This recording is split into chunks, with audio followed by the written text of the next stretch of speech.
नमस्कार, मी डॉक्टर शेखर शशिकांत तांबले, वंध्यत्व निवारण तज्ञ, infertility specialist, MD gynaecologist, Embryon IVF centre आणि सई मॅटर्निटी हॉस्पिटल संचालक। आज मी आपल्या समोर काही गोष्टींबद्दल चर्चा करणार आहे। मुख्यत्वे करून इन्फर्टिलिटी, वंध्यत्व। वंध्यत्व हा शब्द म्हटलं की तो थोडासा अपंगत्व या शब्दांच्या लाईन मध्ये मोडतो, म्हणून आपण वंध्यत्व शब्द न वापरता इन्फर्टिलिटी किंवा निसंतानता याबद्दल आपण चर्चा करूया। ग्रॉसली ढोबळमानाने आपण वंध्यत्वाची आणि इन्फर्टिलिटीची कारणे 4 घटकांमध्ये विभागू शकतो। एक, शुक्रजंतू त्याच्याशी रिलेटेड प्रॉब्लेम। दुसरा, अंडाशय म्हणजे ओव्हरी रिलेटेड प्रॉब्लेम।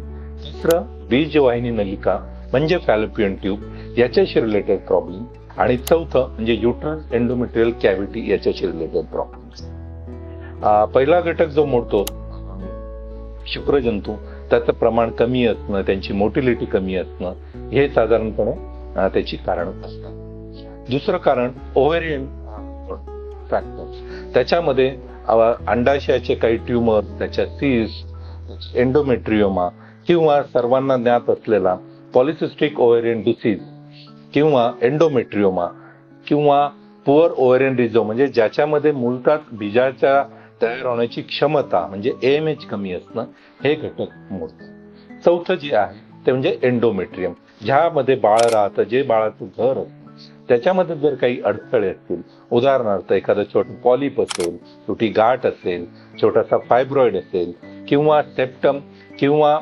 एशरमॅन सिंड्रोम म्हणजे पूर्वी काही केलेल्या सर्जरीमुळे आतमध्ये जर काही सिनेकी म्हणजे चिकटाचिकटी झालेली असेल, तर अशा वेळेस गर्भधारणेमध्ये अडथळे होऊ शकतात। याच्याप्रमाणे वेगवेगळ्या प्रकारचे इन्व्हेस्टिगेशन्स केले जातात, त्यानुसार आपण एका विशिष्ट अशा निदानापर्यंत पोहोचतो आणि एक पर्सनलाइज म्हणजे एका व्यक्तीलाच इन्फर्टिलिटी म्हणजे एक ट्रीटमेंट साचेबद्ध असं नसतं, कारणाप्रमाणे ट्रीटमेंट होते।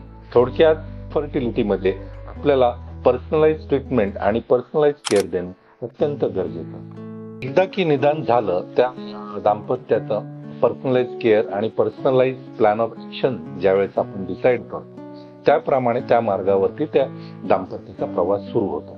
तो 3 महिन्यापासून ते 1 वर्षापर्यंत कुठलाही असू शकतो। एका दाम्पत्याला एक ट्रीटमेंट दिली म्हणजे ती सगळ्यांना लागू पडेल असं नाही, कारण यात कसं होतं, काही पेशंट्सना, काही दाम्पत्यांना केवळ फक्त एक गोळी देऊन सुद्धा फर्टिलिटी होऊ शकते आणि काहींना एक 20 इंजेक्शन देऊन सुद्धा बीज मिळत नाही। त्यामुळे प्रत्येकाची गोष्ट ही वेगळी असते, प्रत्येक दाम्पत्यानं लक्षात ठेवलं पाहिजे।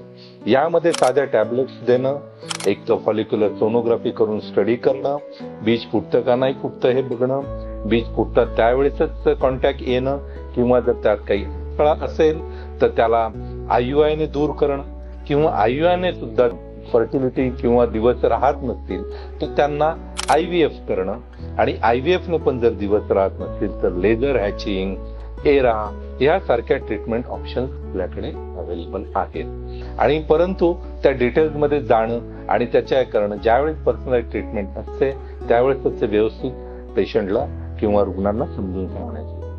Thank you very much.